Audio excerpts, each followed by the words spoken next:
Hi friends, welcome to another new video.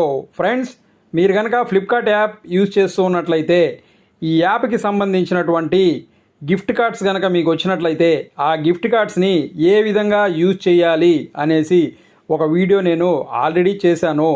దాన్ని చూసిన చాలామంది నన్ను ఒక డౌట్ అయితే అడిగారు. ఆ డౌట్ వచ్చేసి, మనం కనుక గిఫ్ట్ కార్డ్స్ అనేటివి యూజ్ చేసి ఏదైనా వస్తువు పర్చేస్ చేసిన తర్వాత మనం ఆ వస్తువు వద్దు అనేసి రిటర్న్ చేస్తే ఆ అమౌంట్ అనేది మనకు ఏ విధంగా రీఫండ్ వస్తుంది, అంటే మనీ లాగా మన అకౌంట్కి ఏమైనా వస్తుందా, లేకపోతే మళ్ళీ అది గిఫ్ట్ కార్డ్స్కే వస్తుందా అనేసి అయితే చాలామంది నన్ను ఒక డౌట్ అయితే అడిగారు.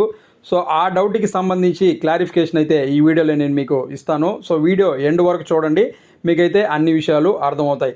సో మీరు కనుక ఏదన్నా ఫ్లిప్కార్ట్కి సంబంధించినటువంటి గిఫ్ట్ కార్డు మీ దగ్గర ఉన్నట్లయితే దాన్ని మీ యొక్క గిఫ్ట్ కార్డు ఈ ఫ్లిప్కార్ట్ యాప్లోకి ఏ విధంగా యాడ్ చేసుకోవాలి అనేసి ఫస్ట్ నేను మీకు చూపిస్తాను. దీని తర్వాత మనం ఏదైనా ఒక ఆర్డర్ అనేది ప్లేస్ చేస్తాము, దాన్ని మళ్ళీ క్యాన్సిల్ చేద్దాము, ఆ అమౌంట్ మనకు ఏ విధంగా రీఫండ్ వస్తుంది అనేసి అయితే చెక్ చేద్దాము. సో మీరు కనుక ఇటువంటి మరిన్ని మంచి వీడియోస్ చూడాలి అనుకుంటూ ఉన్నట్లయితే మన ఛానల్ని సబ్స్క్రైబ్ చేసుకోండి. సో ఇప్పుడైతే మీరు ముందుగా మీ యొక్క ఫ్లిప్కార్ట్ యాప్ ఏదైతే ఉందో దీన్ని ఓపెన్ చేయండి. ఇది ఓపెన్ చేసిన తర్వాత మనకు కింద చాలా రకాల ఆప్షన్స్ అయితే ఉన్నాయి. ఇక్కడ వచ్చేసి మనకు హోము, అలాగే కేటగిరీసు, నోటిఫికేషన్స్, అకౌంటు, కార్టు అనేసి 5 రకాల ఆప్షన్లు ఉన్నాయి. ఇందులో అకౌంట్స్ అన్న ఆప్షన్ ఒకటి ఉంది. దీన్నైతే మీరు సెలెక్ట్ చేసుకోండి, ఓపెన్ చేయండి. ఓపెన్ చేసిన తర్వాత ఇక్కడ మనకు చాలా రకాలైనటువంటి ఆప్షన్స్ అయితే కనిపిస్తాయి. మన అకౌంట్కి సంబంధించినటువంటి అన్ని డీటెయిల్స్ అయితే ఇక్కడ కనిపిస్తాయి. సో ఇక్కడ మీరు అకౌంట్స్ సెట్టింగ్స్ అన్న ఆప్షన్ ఉంది చూసారా, ఇక్కడ చూసుకున్నట్లయితే మూడో option saved cards and wallets అన్న ఆప్షన్ మీకు ఉంది. దీన్నైతే ఓపెన్ చేయండి. ఇది ఓపెన్ చేసిన తర్వాత ఇక్కడ మనకి ఏదైతే గిఫ్ట్ కార్డ్స్ అనేటివి వచ్చి ఉంటాయో ఆ గిఫ్ట్ కార్డ్స్ని మనం ఇక్కడి నుంచి మన అకౌంట్లోకి యాడ్ చేసుకోవచ్చు. యాడ్ చేసుకున్న తర్వాత దీన్ని మనం ఇక్కడి నుంచి యూజ్ చేయొచ్చు. సో ఫస్ట్ ఇక్కడ చూసుకున్నట్లయితే యాడ్ ఫ్లిప్కార్ట్ గిఫ్ట్ కార్డ్ అనే ఆప్షన్ అయితే మీకు కనిపిస్తుంది. ఆల్రెడీ నాకు ఇక్కడ ఒక 172 రూపీస్ అయితే ఆల్రెడీ ఇందులో ఉంది. సో ఇక్కడ నాకు ఇంకొక 1000 రూపీస్కి సంబంధించినటువంటి గిఫ్ట్ కార్డ్ అయితే వచ్చింది. దాన్ని కూడా ఇప్పుడు నేనైతే యాడ్ చేస్తాను. సో ఇదే విధంగా మీరు కూడా మీ యొక్క గిఫ్ట్ కార్డ్ ఏదైతే ఉందో దాన్ని మీరు యాడ్ చేసుకోవచ్చు. సో ముందు ఇక్కడ మనము యాడ్ ఫ్లిప్కార్ట్ గిఫ్ట్ కార్డ్ అన్న ఆప్షన్ ఉంది, దీన్ని అయితే ఓకే చేద్దాము. ఇక్కడ చూసుకున్నట్లయితే మనకు ఎంటర్ గిఫ్ట్ కార్డ్ డీటెయిల్స్ అంటే ఇక్కడ గిఫ్ట్ కార్డ్ నెంబర్ ఇవ్వాలి. దాని తర్వాత గిఫ్ట్ కార్డుకి సంబంధించినటువంటి పిన్ ఒకటి ఉంటుంది, దాన్ని కూడా ఇవ్వాలి. ఇవి రెండు ఇచ్చిన తర్వాత మీకు ఇక్కడ నుంచి దీన్ని యాడ్ చేసుకోవడానికి ఆప్షన్ అయితే వస్తుంది. సో ఇది మీకు ఈ గిఫ్ట్ కార్డ్స్ అనేటివి ఎలా వస్తాయి అన్న డీటెయిల్స్తో నేను ఆల్రెడీ కంప్లీట్గా ఒక వీడియో చేశాను. దాన్ని చూడండి, మీకు ఇంకా కొంచెం హెల్ప్ఫుల్గా అయితే ఉంటుందన్నమాట. సో ఇప్పుడైతే నాకు ఒక గిఫ్ట్ కార్డ్ అయితే వచ్చింది. ఆ గిఫ్ట్ కార్డ్ని నేను మీకు ఇక్కడైతే చూపిస్తున్నాను. ఇక్కడ చూసుకున్నట్లయితే ఈ గిఫ్ట్ కార్డ్కి సంబంధించినటువంటి కోడ్ ఏదైతే ఉందో కోడ్ మనకు ఈ విధంగా రావడం జరుగుతుందన్నమాట. దాని తర్వాత నెక్స్ట్ దీని పిన్ ఏదైతే ఉందో ఈ పిన్ అనేది ఈ విధంగా రావడం జరుగుతుందన్నమాట.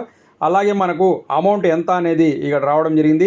అలాగే దీని ఎక్స్పైరీ డేట్ అదైతే ఉందో అది ఇక్కడ రావడం జరిగింది. ఇది మీకు ఎవరైతే పంపిస్తారో వాళ్ళు ఈ డీటెయిల్స్ అన్నీ మీకు సెండ్ చేస్తారు. దాన్ని మీరు ఇక్కడ ఎంటర్ చేసుకోవాల్సి ఉంటుందన్నమాట. సో ఇప్పుడు ఇక్కడ గిఫ్ట్ కార్డుకి సంబంధించినటువంటి ఆ గిఫ్ట్ కార్డు నెంబరు, దాని తర్వాత ఆ గిఫ్ట్ కార్డు పిన్ను, ఇవి రెండు అయితే ఇక్కడ నేను ఇచ్చేసాను. ఈ విధంగా మీరు కూడా మీ కార్డు డీటెయిల్స్ని ఎంటర్ చేయండి. దీని తర్వాత ఇక్కడ అప్లై అన్న దానిపైన ప్రెస్ చేయండి. సో ఇప్పుడు మనం అప్లై చేసుకున్న తర్వాత మన అమౌంట్ ఏదైతే ఉందో అది మన అకౌంట్కి యాడ్ అయిపోతుంది. సో ఇక్కడ చూసుకున్నట్లయితే ఇప్పుడు ఇంతకుముందు నాకు 172 రూపీస్ అయితే నా గిఫ్ట్ కార్డ్స్ అమౌంట్ అయితే ఉండింది. ఇప్పుడు చూసుకున్నట్లయితే 1172 రూపీస్ అయితే మనకు రావడం జరిగింది. సో 1000 రూపీస్ అనేది యాడ్ అయిపోవడం జరిగిందనమాట. సో ఈ విధంగా మీరు మీ యొక్క గిఫ్ట్ కార్డ్ ఏదైతే ఉందో దాన్ని మీ అకౌంట్లోకి యాడ్ చేసుకోండి. యాడ్ చేసుకున్న తర్వాత యాజ్ యూజువల్ మీరు ఇక్కడ నుంచి ఏ విధంగా అయితే షాపింగ్ చేయాలనుకుంటారో ఆ విధంగా షాపింగ్ చేయండి. సో ఆల్రెడీ నేను ఇక్కడ ఒక ఐటమ్ని అయితే యాడ్ చేసి పెట్టున్నాను. సో ఇప్పుడైతే నేను దీన్ని తీసుకోవాలి ఓకే అనుకుంటున్నాను. సో దీన్ని అయితే ఇప్పుడు నేను ఓకే చేస్తున్నాను. సో ఇప్పుడు మనం దీన్ని ప్లేస్ ఆర్డర్ పైన ఓకే చేద్దాము.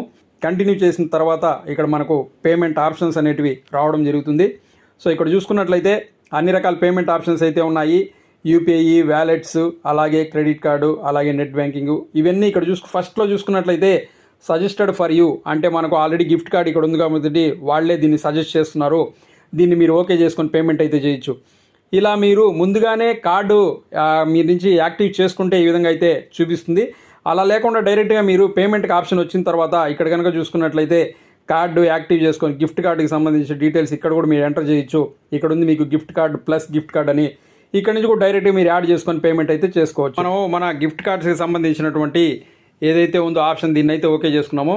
సో ఇప్పుడైతే మనం ఆర్డర్ని ప్లేస్ చేద్దాము. సో ఆర్డర్ అయితే మంది ప్లేస్ అయిపోయింది అనమాట. సో ఇప్పుడు చూసుకున్నట్లయితే ఆర్డర్ ప్లేస్ అయిపోయింది. దీనికి సంబంధించినటువంటి ఏదైతే ఉందో డీటెయిల్స్ ఇవన్నీ కూడా మనకు ఇక్కడ వచ్చేసేయడం జరిగిందనమాట. సో ఇప్పుడు మన ఆర్డర్ మనం ప్లేస్ చేసిన తర్వాత ఒక్కసారి మన అకౌంట్స్ని ఓపెన్ చేద్దాము. ఓపెన్ చేసిన తర్వాత మన వ్యాలెట్ కార్డ్ క్రెడిట్ ఈ కార్డుకి సంబంధించినటువంటి అమౌంట్ ఎంత ఉందో దీన్ని ఒకసారి నేను మీకు చెక్ చేసి చూపిస్తాను. సో ఇంతకుముందు చూసుకున్నట్లయితే 1172 రూపాయలు మనకైతే ఉండింది. సో ఇప్పుడు మనం ప్లేస్ చేసిన ఆర్డర్కి పోను ఇంకా 823 రూపీస్ అయితే మనకి ఇక్కడ అమౌంట్ చూపిస్తోంది. సో ఇక్కడ మనల్ని చాలామంది అడిగిన క్వశ్చన్ ఏంటి అంటే, మనం కనుక వన్స్ ఆర్డర్ అనేది క్యాన్సిల్ చేస్తే మనకు అమౌంట్ అనేది ఏ విధంగా రీఫండ్ అవుతుంది అనేసి అడిగారు. సో దానికి ఆన్సర్ ఏంటి అంటే, మీరు కనుక మీ యొక్క గిఫ్ట్ కార్డ్ అమౌంట్ని యూజ్ చేసి ఇక్కడ నుంచి ఏదైనా వస్తువు పర్చేస్ చేసినట్లయితే మీకు ఆ వస్తువు మళ్ళీ మీరు క్యాన్సిల్ చేసినట్లయితే ఆ అమౌంట్ అనేది మళ్ళీ మీకు గిఫ్ట్ కార్డ్ రూపంలోనే మీ అకౌంట్కి రావడం జరుగుతుంది తప్ప మీ అకౌంట్కి అయితే రాదు. సో దాన్ని నేను మీకు ఒకసారి ప్రాక్టికల్గా అయితే చేసి చూపిస్తాను.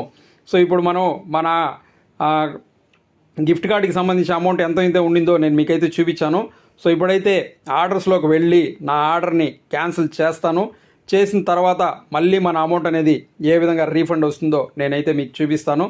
సో ఇక్కడ ముందుగా మన ఆర్డర్ ఏదైతే ఉందో దాన్ని మనం క్యాన్సిల్ చేద్దాము. ఇక్కడ ఏదన్నా ఒక రీజన్ అయితే పెట్టండి. నేను కూడా ఒక రీజన్ పెట్టి క్యాన్సిల్ చేశాను.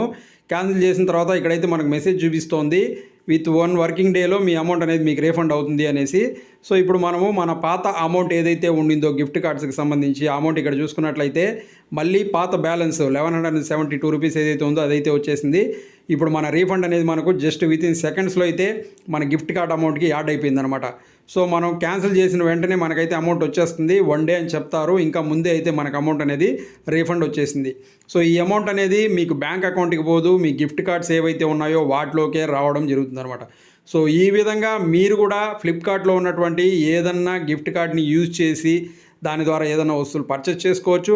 ఒకవేళ వద్దు అని ఆ ఆర్డర్ క్యాన్సిల్ చేసినట్టయితే మీ అమౌంట్ ఏదైతే ఉందో అది మళ్ళీ మీకు మీ గిఫ్ట్ కార్డ్స్కే రావడం జరుగుతుంది. సో అది ఫ్రెండ్స్, ఈ వీడియో మీకు నచ్చినట్లయితే లైక్ చేసి ఛానల్ సబ్స్క్రైబ్ చేసుకోండి. మరో మంచి వీడియోతో మీ ముందు మళ్ళీ వస్తాను. Thanks for watching this video. Thank you very much.